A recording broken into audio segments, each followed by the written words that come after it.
Relações de gêneros e educação. Vamos pensar o papel da escola. A proposta desta aula é refletir acerca da importância de se discutir o debate de gênero e sexualidade na escola. Cabe ou não a escola discutir gênero e sexualidade? É importante demarcar que essa questão divide opinião.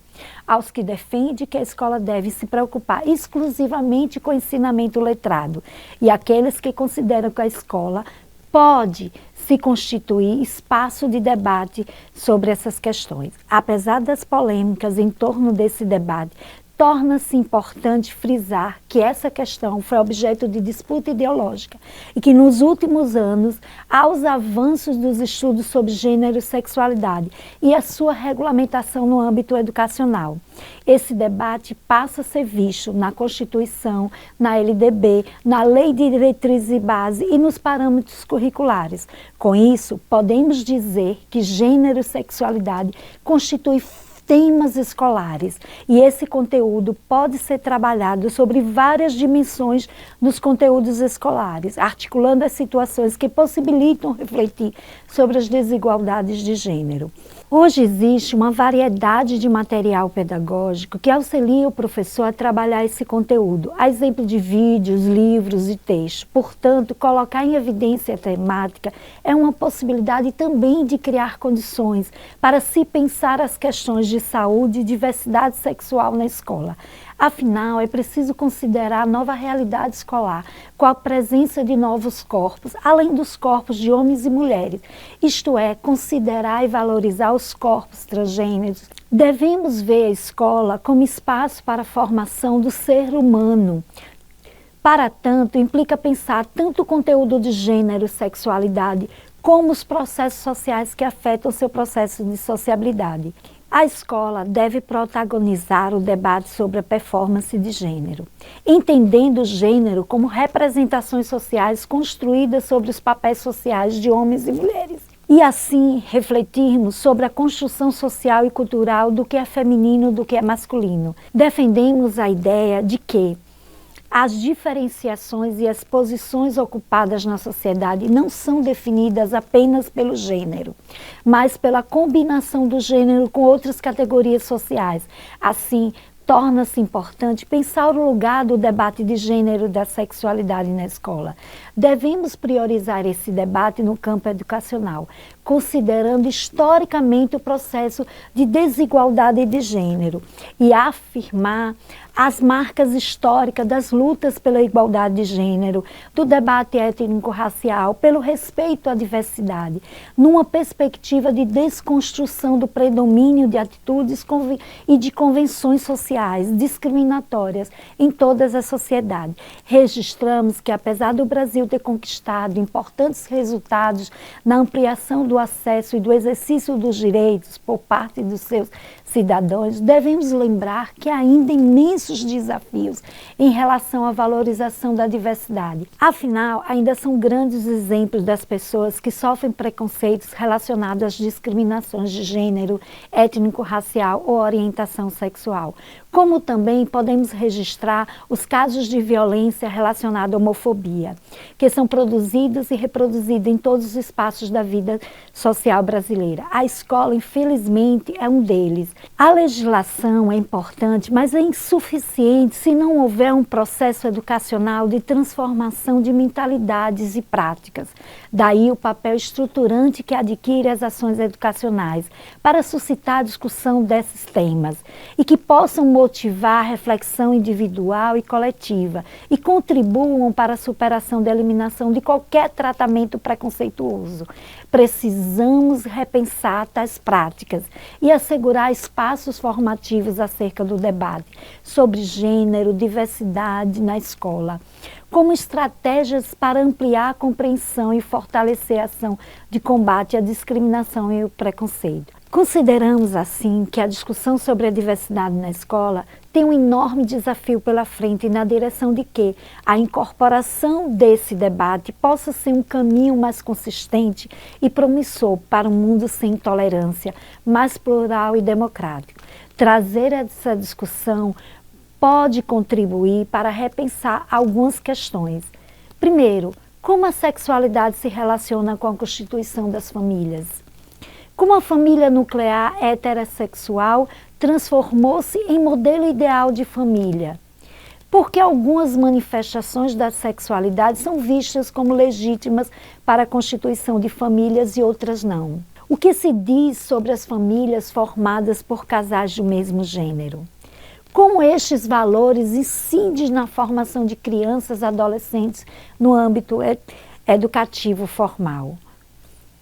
Porque alguns podem ter seus direitos não reconhecidos por motivos que envolvem a sexualidade e suas identidades sexuais. Qual o papel da escola na promoção dos direitos sexuais das pessoas?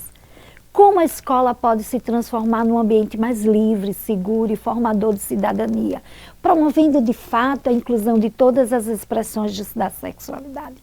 Com isso, percebemos as contradições de um ambiente escolar, porque este ambiente escolar pode legitimar os preconceitos e as desigualdades que são comuns na sociedade, ou pode contribuir para desconstruí-los, corroborando com as reflexões de Guaraci Lopes Louro. Podemos observar que, embora não se possa atribuir à escola o poder e a responsabilidade de explicar identidades sociais ou de determiná-las de forma definitiva, torna-se necessário repensar e reconhecer que suas proposições, suas imposições e proibições fazem sentido, têm efeitos de verdade, constituem parte significativa das histórias pessoais. Por exemplo, a ideia de que o desenvolvimento normal da sexualidade conduz à união de um homem e uma mulher e de que qualquer outra alternativa representa um problema que pode ser bem ou mal resolvido. Podemos afirmar que o desafio para educadoras e educadores é adotar um olhar reflexivo sobre esses preconceitos e as situações de desigualdade que elas são geradas, para ser capaz de adotar tais questões na sala de aula. Nos últimos anos, questões como a epidemia do HIV/AIDS e a gravidez na adolescência colocaram a sexualidade na ordem do dia da política educacional, bem como no conjunto de preocupações mais amplas da sociedade, como o direito à informação, por exemplo, a autoestima, a solidariedade, a consideração para com o outro e o respeito às diferenças. A sexualidade também está no centro das grandes controvérsias contemporâneas, que dizem respeito ao futuro das relações sociais de gêneros, do casamento, da família, do direito das pessoas decidirem seu corpo e sobre as maneiras de viverem, de exprimirem publicamente suas afetividades. Para pensar o respeito à orientação sexual, é preciso deixar explícito que nossas maneiras de ser, agir, pensar e sentir refletem de modo sutil, complexo e profundo os contextos de nossa experiência social. Sendo assim, a definição dos nossos objetos de desejo não podem resultar em uma simples opção efetuada de maneira mecânica, linear e voluntariosa. É preciso desconstruir uma visão simplista que determina a classificação das pessoas e que favorece a discriminação e ignora o desejo humano em nossa sociedade. É preciso inserir no debate escolar a discussão sobre a diversidade de orientação sexual e de identidades de gênero, considerando o direito de existência e expressão das diferentes possibilidades da sexualidade, assegurando o respeito que implica em desconsiderar as condutas preconceituosas que silenciam e humilham publicamente, provocando a segregação e a violência. É preciso refletir sobre a homofobia como um fenômeno largamente no ambiente escolar brasileiro e que tem levado muitas e muitos adolescentes e jovens, os quais relatam que foram marginalizados por educadores ou por colegas devido à sua sexualidade, assim como há relatos também de professores e funcionários que foram vítimas desse tipo de discriminação. Os estudos mostram que ainda é grande a discriminação das ideias e das imagens homofóbicas, bem como atitudes de intolerância para com a homossexualidade entre estudantes no ambiente escolar. É preciso questionar essa visão e refletir sobre como o silêncio em relação às situações de discriminação por preconceito e como a violência de gênero pode contribuir para a reprodução de uma ordem desigual, injusta. Assim, é preciso assegurar que a escola seja um espaço para trabalhar a diversidade sexual. É preciso também considerar que esse debate reflete uma luta histórica do ativismo político, buscando romper o silêncio acerca das diferentes formas de expressão da sexualidade e ampliar a noção de direitos sexuais para além do campo da saúde e entender a sexualidade como múltiplas expressões legítimas e assim considerar legítimo o direito de cada pessoa de ver reconhecido e respeitado seu corpo, seu desejo e seu direito de amar.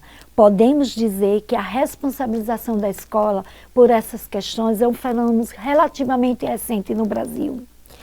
E a publicação dos PCNs em 1996 foi um marco importante na consolidação do debate da educação sexual como uma questão escolar. Os PCNs apresentam a educação sexual como um tema transversal, nomeado como orientação sexual, a ser trabalhado nas escolas brasileiras. De acordo com essa proposta, os temas transversais tematizam problemas que no ambiente das políticas públicas são considerados fundamentais e urgentes para a vida social, sendo o tema orientação sexual justificado pelo crescimento dos casos de gravidez entre adolescentes em função do risco de contaminação pelo HIV.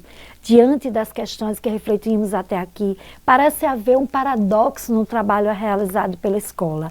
À medida que a educação sexual prioriza o tema da reprodução e como evitá-lo em detrimento da educação voltada para o prazer, a liberdade e a valorização das diferenças sexuais, é importante problematizar sobre a ênfase dada à reprodução, naturalizando a heterossexualidade e a inviabilização de diversas formas de configuração dos desejos da sexualidade. Por fim, quero deixar o convite a cada um de vocês para que vocês possam ler os textos, possam assistir os vídeos, possam participar dos debates nos fóruns de discussão. Essa é uma questão que precisa ser problematizada, é uma questão que precisa ser adensada. Vamos nos permitir a discutir, a aprofundar essas questões. Aguardo vocês nos espaços dos fóruns de debate, nos nossos encontros agendados na plataforma.